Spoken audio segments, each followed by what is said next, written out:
নমস্কার।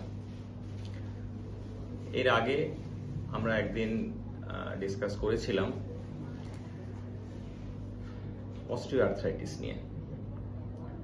অস্টিওআর্থ্রাইটিস মানে হাঁটুর অস্টিওআর্থ্রাইটিস নিয়ে। তার কিছু কিছু প্রিকশনস কিগুলো কোনগুলো করলে আমাদের অস্টিওআর্থ্রাইটিসের চান্স কম হবে, বা চান্স কম হবে থেকেও বলা ভালো প্রসেসটা স্লো ডাউন করা যাবে, এগুলো নিয়ে আমরা ডিসকাস করেছিলাম একটু টুকটাক। আজকেও আমরা সেরকমই একটু ডিসকাস করবো অস্টিওআর্থ্রাইটিস রিলেটেডই। এটাও একটা বিশাল বড় একটা টপিক, সুতরাং এর ডিসকাশনের কোনো শেষ নেই। আমরা অত বড় টপিকে ডিসকাশন করব না, ছোট ছোট করব। এনিওয়ে, আজকে অস্টিওআর্থ্রাইটিস রিলেটেড যে পার্টিকুলার জিনিসটা নিয়ে আমরা ডিসকাস করব সেটা হচ্ছে ওবেসিটি। ওবেসিটি যে শুধুমাত্র অস্টিওআর্থ্রাইটিসের সাথেই যুক্ত তা কিন্তু নয়, এটা আমরা সবাই জানি। ওবেসিটি বোধহয় আমাদের শরীরে এমন কোনো অঙ্গ প্রত্যঙ্গ নেই যার অসুখের সাথে যুক্ত নয়, কিন্তু অস্টিওআর্থ্রাইটিস তার মধ্যে একটা ইম্পর্টেন্ট জিনিস। তো কেন এই ওবেসিটি বা এই যে আমরা মোটা হয়ে যাচ্ছি, ওভারওয়েট হচ্ছি, এতে কি হচ্ছে? এতে আমরা সবাই জানি যে আমাদের যে বডি ওয়েট সেটা কোথায় যায়, কোন দিকে? সবসময় নিচের দিকে নামছে। তার মানে আমার বডি ওয়েট যত বেশি হবে তত দেখা যাবে যে এই ওয়েটটা নিচের দিকে নামছে, মানে আমার কোমরে, আমার হিপে, আমার হাঁটুতে, অ্যাঙ্কেলে, এই সব জায়গাগুলোর উপর দিয়ে আমার বডি ওয়েটগুলো যাবে। ফলে সেখানে চাপ অনেক বেশি পড়বে। তাহলে এই চাপ যত বেশি পড়বে তত বেশি কিন্তু হাড়গুলো ক্ষয়ে যাওয়ার সম্ভাবনা বেশি। তাহলে ওয়েট রিডাকশন বা আমরা ওয়েট যতটা কমাতে পারবো সেটা কিন্তু আমাদের জন্য লাভজনক। এবার ওয়েট কমানোর জন্য তো এখন আমাদের সামনে, নিজেরাও জানি, আমাদের সামনে ইন্টারনেটের বিশাল ভান্ডার, আমরা অনেক কিছু জানি যে কিভাবে ওয়েট কমাবো, ওটা ওষুধপত্র। আমরা এত ডিটেলসে যাব না, কারণ এর কোনো শেষ নেই আলোচনা। আমরা খুব বেসিক দু তিনটে জিনিস নিয়ে ডিসকাস করব, যাতে আমরা ওয়েট রিডাকশনটাকে কিছুটা লজিক্যালি আমাদের লাইফে কিছুটা থাম্ব রুল ওয়াইজ দু একটা পয়েন্ট মেনটেন করে যাতে অ্যাপ্লাই করতে পারি। ওয়েট লসের ক্ষেত্রে কিন্তু বা মেনটেন করার ক্ষেত্রে কিন্তু খুব ইম্পর্টেন্ট দুটো জিনিস। একটা হচ্ছে যে আমরা লেস এনার্জি ইনটেক আর more energy loss. Less intake মানে সোজা কথায় খাওয়া দাওয়া কম করা। এবার কি খাবো না সেসব তো পরে আসছে। আর মোর এনার্জি লস মানে ন্যাচারালি ফিজিক্যাল অ্যাক্টিভিটি বাড়ানো, এক্সারসাইজ করা, হাঁটা হোক, দৌড়ানো হোক। তো প্রথমে আমরা যেটা খাবারের ব্যাপারটাতে আসবো। খাবারের ব্যাপারটায় দেখুন, আপনারা সবাই জানেন কম খেতে হবে। কম খেতে হবে মানে কিন্তু দেখুন, মেইন ব্যাপার হচ্ছে যে আমরা একটা কথা বলি যে আমরা বেঁচে থাকার জন্য খাই, খাওয়ার জন্য বেঁচে থাকি না।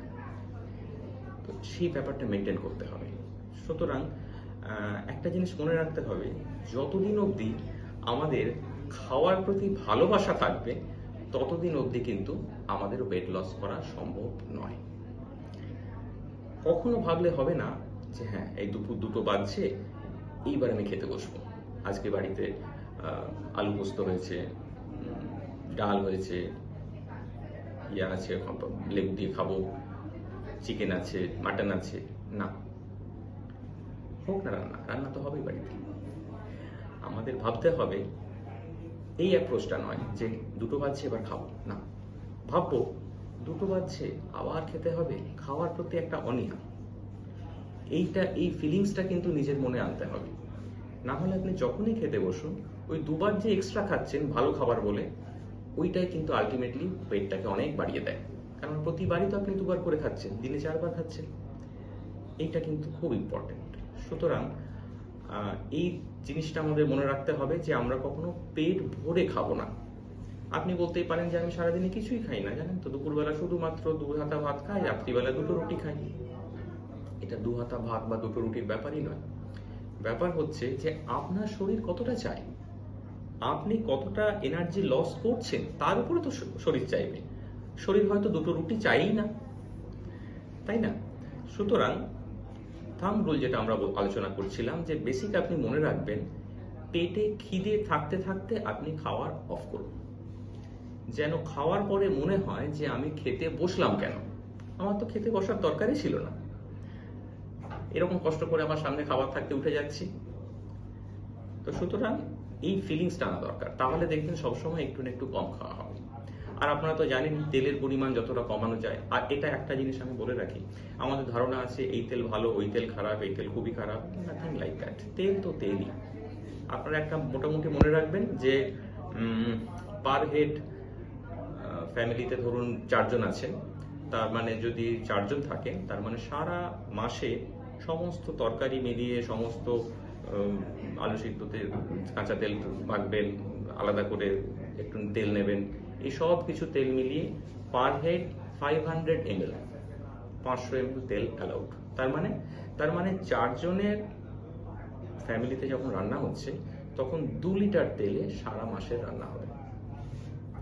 20 তারিখ হতে হতে যদি তেল শেষ হয়ে যায়, বাকি 10 দিন কষ্ট করে তেল না খেয়ে কাটাতে হবে।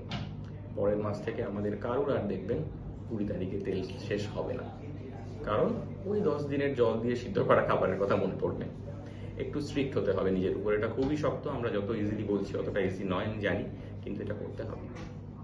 এবং বিলিভ মি, আপনাদের কিন্তু সবাইকে একদম খুব স্লিম ফিগার হতে হবে না।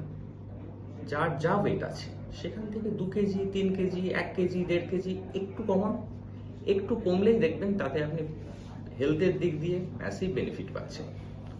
ইনফ্যাক্ট 2-3 মাস যদি এরকম 1.5-2 কেজি করে কমাতে থাকেন, তাহলে 2-3 মাসের পরে আপনি দেখবেন একটা নিজেকেই একটা হালকা হালকা ফিল হচ্ছে, মনে হচ্ছে বেশ একটা উড়ে উড়ে বেড়াচ্ছি এরকম একটা ফিলিংস। এটা কিন্তু দারুণ ফিলিংস, যারা এটা অ্যাচিভ করেছেন তারা জানেন।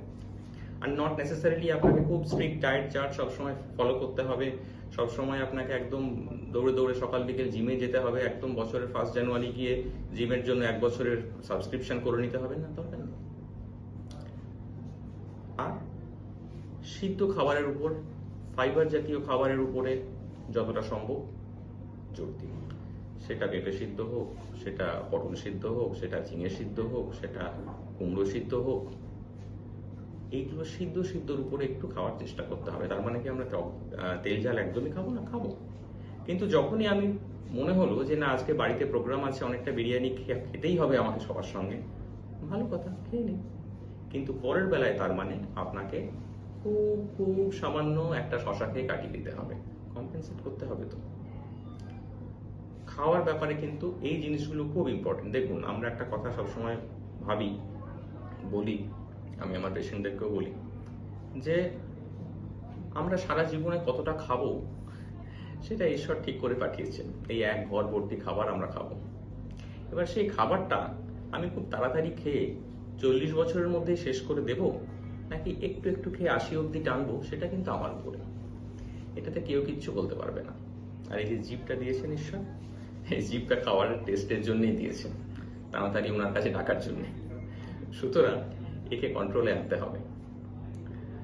তো যাই হোক, আমি এগুলো বললাম, তার সাথে সাথে আপনার ড্রাই ফ্রুটস এটা ওটা খান, কিন্তু খুব আমি বলবো খুব সফিস্টিকেটেড ফুডের মধ্যে যাওয়ার দরকার নেই। বাড়ির ফুডই খান, তেলের পরিমাণ, ঘিয়ের পরিমাণ এগুলো যেভাবে বললাম একটু কমিয়ে দিন।